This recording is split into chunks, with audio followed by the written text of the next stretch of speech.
হঠাৎ দেখি এক বৃদ্ধা মা বর্ধমান স্টেশনে এটিএম এর সামনে দাঁড়িয়ে আছেন।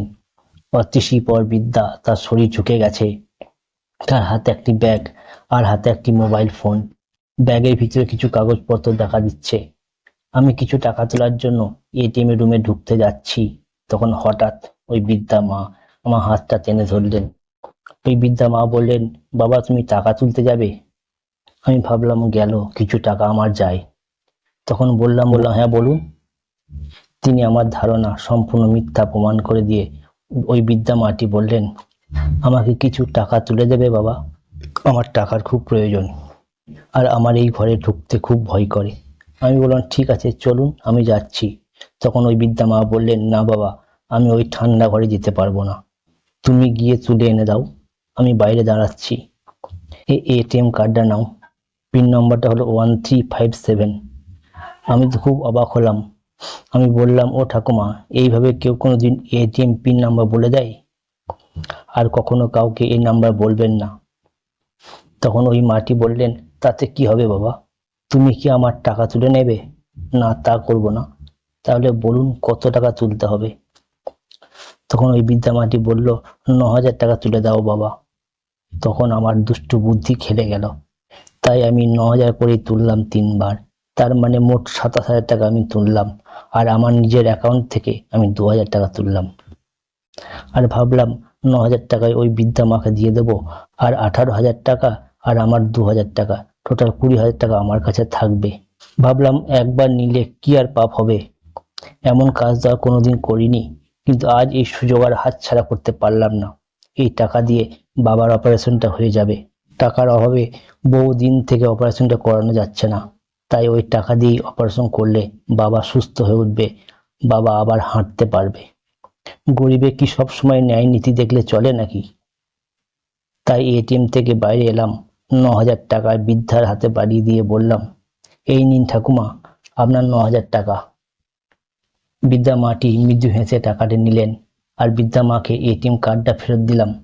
তখন বৃদ্ধা মাটি আমাকে অনেক আশীর্বাদ করলেন। তারপর বৃদ্ধা মাটি বললেন, এতগুলো টাকা নিয়ে যাব, খুব ভয় হচ্ছে বাবা, তাই তুমি যদি সাথে যাও তাহলে খুব ভালো হয়। আমি তো দেখলাম তুমি বাসে এলে, তোমার বাইকও নেই।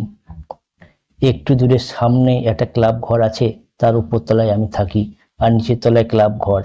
ওরা অনেকদিন ধরে বলছিল ক্লাব ঘর করবে নিচের তলাটা দেওয়ার জন্য। অনেকগুলো ছেলে সেখানে থাকে, আমার ভালো মন্দ ওরাই দেখে। আমি একা মানুষ, আমি একা এতগুলো ঘর বাড়ি নিয়ে কি করব বলো?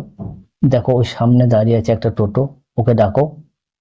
এবং টোটোতে উঠে পড়লাম, এবং টোটোতে যেতে যেতে ওই বৃদ্ধা মাটি সমস্ত কিছু প্রশ্ন খুঁটিয়ে খুঁটিয়ে জানতে চাইলেন। আমাকে জিজ্ঞাসা করলেন, তুমি কি করো? আমি বললাম, আমি একটি ছোট কোম্পানিতে চাকরি করি, তাই মাইনেও বেশি পাই না। বিয়ে করেছি, আমার একটা ছেলেও আছে, ওকে এবার ভর্তি করতে হবে। বাবা অসুস্থ, বাবাকে হসপিটালে নিয়ে গিয়ে চিকিৎসা করাই, প্রায় হাসপাতালে নিয়ে যেতে হয়। নার্ভের সমস্যা, ডাক্তারেরা বলেছেন কলকাতায় নিয়ে গিয়ে অপারেশন করালে সেরে যাবে। এখন হাঁটতেও পারে না, ডাক্তারেরা বলেছে অপারেশন করলে হাঁটতে পারবে, কিন্তু অনেক টাকা খরচ, তাই করাতে পারিনি। তখন ওই বৃদ্ধা মাটি জিজ্ঞাসা করলেন, কত টাকা খরচ? তখন বললাম, 20,000 টাকা লাগবে। চেষ্টা করছি, যদি জোগাড় করতে পারি তাহলে বাবা সুস্থ হয়ে যাবে, আর হাঁটতেও পারবে। এই কথা বলতে বলতে ওই ঠাকুমার বাড়ির কাছাকাছি পৌঁছে গেছি। তখন আমি বললাম, ঠাকুমা এবার আমি আসি। তখন ওই বৃদ্ধা মাটি কিছুতেই ছাড়লেন না, বললেন, তা কি হয় বাবা, তুমি আমার বাড়ি এসেছো আর মিষ্টি মুখ না করে চলে যাবে, সেটা কি হয়? আমার সাথে এসে ওপরে। নিচের তলা ক্লাব ঘর, আর ঘর ভর্তি ছেলেরা সব আড্ডা মারছে, খেলাধুলা করছে, আর তারা আমাদের দেখছে। আমরা আস্তে আস্তে উপরে উঠে গেলাম। একটি মেয়ে দরজা খুলে দিল, কিন্তু তিনি যে বললেন আমি একা থাকি। তখন বৃদ্ধা মাটি ওই মহিলাকে দেখিয়ে বললেন, ও এখানেই থাকে, ও কথা বলতে পারে না, শুনতে পাই, তাই আমার রান্না বান্না কাজকর্ম সব ওই করে দেয়, কিন্তু টাকা তোলার কাজটাও পারে না। সামনে ঘরে আমাকে বসতে দিলেন, এবং নিজে ভেতরে ঘরে ঢুকে গেলেন ওই বৃদ্ধা মাটি। তখন ভাবলাম আমি এখন পালিয়ে যাই, কিন্তু সেটা সম্ভব হলো না। দেখছি ওই মহিলাটা আমাকে মিষ্টি এনে দিল, অনেকগুলো মিষ্টির সাথে কিছু কাজু ও কিশমিশ। আমি তাড়াতাড়ি কোনো রকমে খেয়ে ফেললাম, আমি এখান থেকে কোনো রকমে বেরিয়ে যেতে পারলেই বাঁচি। তাই বৃদ্ধা মাকে বললাম, আমি তাহলে আসি ঠাকুমা। তখন বৃদ্ধা মাটি বললেন, একটু বসো, আমি আসছি এখনই। এই বলে বৃদ্ধা মাটি আমার ঘরে ঢুকে গেলেন। এরপর বৃদ্ধা মাটি যখন এলেন, দেখি তার হাতে কিছু টাকা। বললেন, বাবা তুমি এটা নাও। আমি বললাম, এটা কেন আবার দিচ্ছেন? আমি আপনাকে টাকা তুলতে একটু সাহায্য করেছি ব্যাস, তার জন্য আবার কেন টাকা দিচ্ছেন? তারপর বৃদ্ধা মাটি যা বললেন শুনে আমি হতবাক। জানেন কি বললেন তিনি? বললেন, তুমি বললে তোমার বাবার অপারেশন করতে 20,000 টাকা খরচ হবে, আর তোমার কাছে তো 18,000 টাকা আছে। এই 2,000 টাকা নাও, তবেই তো 20,000 টাকা হবে। তুমি যখন এটিএম থেকে 3 বার টাকা তুললে, তখন পরপর 3 বার আমার ফোনে মেসেজ এসেছিল। 9,000 করে 3 বার তোলা হলো। আমি মূর্খ নই বাবা, আমি অবসরপ্রাপ্ত শিক্ষিকা। আমার স্বামী কলেজ প্রফেসর ছিলেন। তিনি এটিএম রুমে টাকা তুলতে গিয়েই আমার সামনে হঠাৎ স্ট্রোক হয়ে মারা যান। তারপর থেকে কোনোদিন আমি এটিএমে যাই না। ওখানে গেলে আমার মনটা যেন কেমন হয়ে যায়।